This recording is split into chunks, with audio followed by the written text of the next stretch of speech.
les zones, ici on voit jaune, mais la plupart sont roses. Donc on dit le grès rose. Mais c'est une espèce de pierre rare au Cambodge. Pas comme chez vous. Chez vous, il n'y a pas de grès vert, beaucoup de grès rose. Et ça fait il y a beaucoup de châteaux dont la structure est construite du grès rose. Vous savez, mais quand tu es au Cambodge, ce qui est rare c'est le rose et ce qui est abondant c'est le vert. Non, c'est à l'envers. C'est comme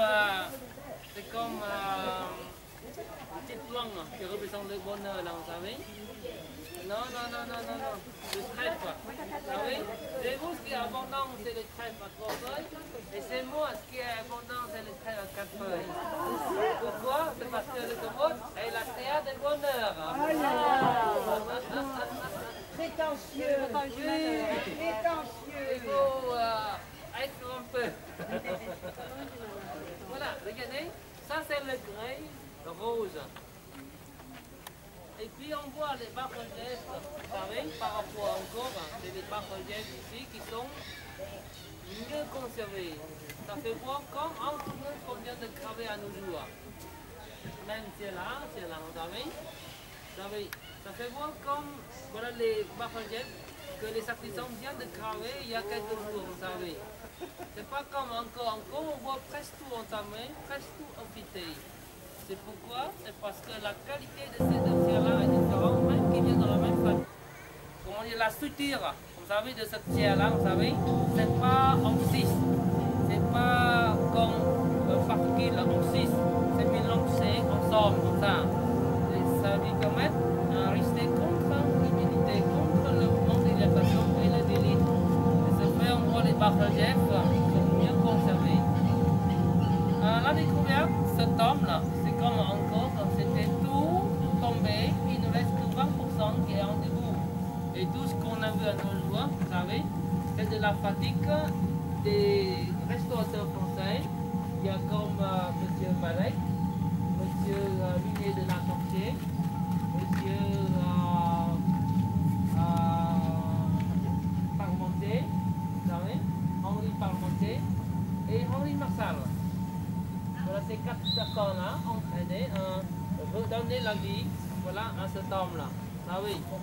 En fait, voilà ce qui était, c'est que 20% qui reste en debout et tout le reste est presque tout tombé. Ah oui. Voilà.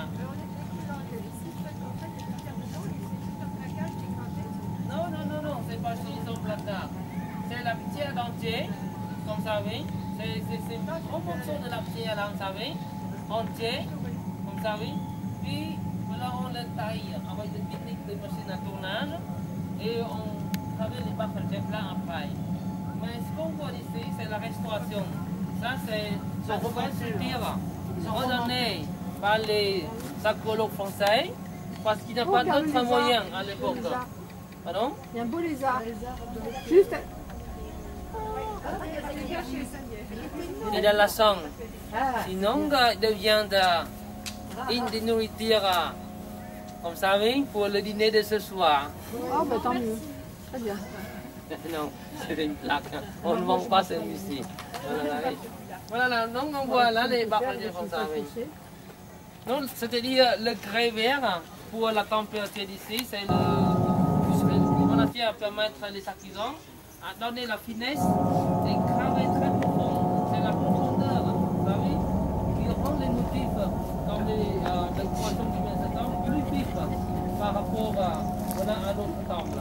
Ça veut encore la couleur. Oui, ça va. Plus clair. Oui. Avec des couleurs. Oui. Ça veut dire qu'il le rend plus vif par rapport à des temps. Et il y a beaucoup de plantes. Et on n'a pas les plantes là. Non, au printemps, ils vont tout créer par la chaleur. Ah, ils vont mourir. Maintenant, c'est un peu humide, vous savez. Donc, ils continuent à vivre, mais dans Mango, ils vont tout créer, ils vont tout mourir même. Sans certaines espèces qui peuvent vivre, donc ils seront enlevés.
Dame, on va repartir par le même côté. Oui, mais on va repartir par le même côté. Donc prenez le temps comme vous voulez, parce qu'on ne visiter que deux. Voilà, partir de seulement jusqu'à la fin. Il faut y avoir terminé, c'est suffisant pour vous. Oui, vous avez vu. Terminé dans ce là-bas, vous savez. Oui. Et ceux qui veulent avoir l'explication, il faut rester avec moi. Ceux qui ne veulent pas, vous continuez à... Oui. Et si vous avez des questions, là, vous pourriez me demander. Ah oui. Alors, ceux qui veulent avoir l'explication, vous donnez un code dans les là, vous savez. Oui, il exprime dans le personnage masculin. Et on voit là, dans notre série, il a beaucoup de bras. On voit qu'il a beaucoup de bras. Je peux vous dire que le membre du corps, ce n'est pas l'identification des personnages.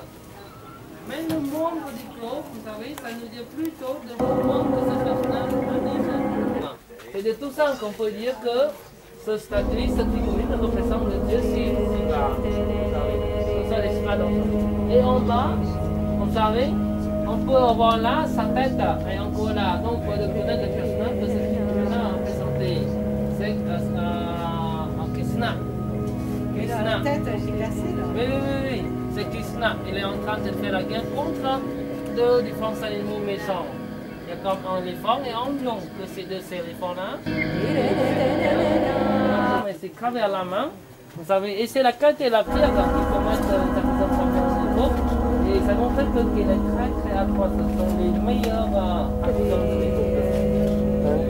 Et il n'y a pas des artisans de jour qui réussissent à avoir un bras comme ça. C'est ça que je me demandais. Il y a des gens qui sont formés, mais ils ne réussissent pas à avoir la qualité comme ça. Vous savez.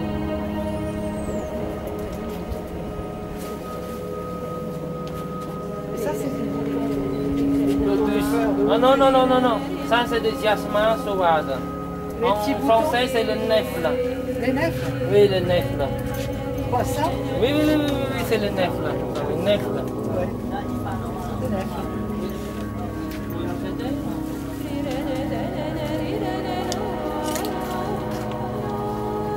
Le jasmin sauvage. Le jasmin sauvage, c'est le nèfle.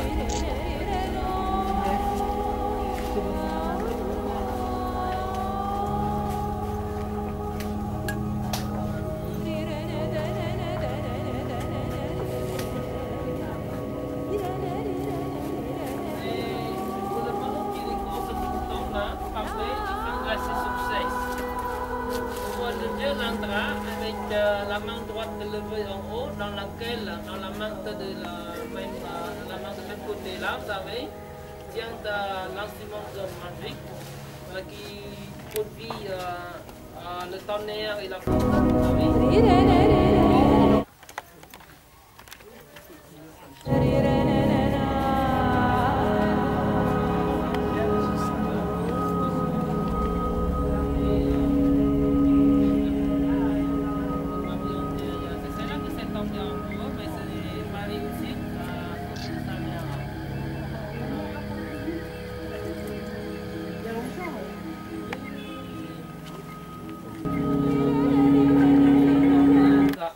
Décoré par les motifs là, c'est-à-dire la culture de ce pays-là était influencée par la culture arabe.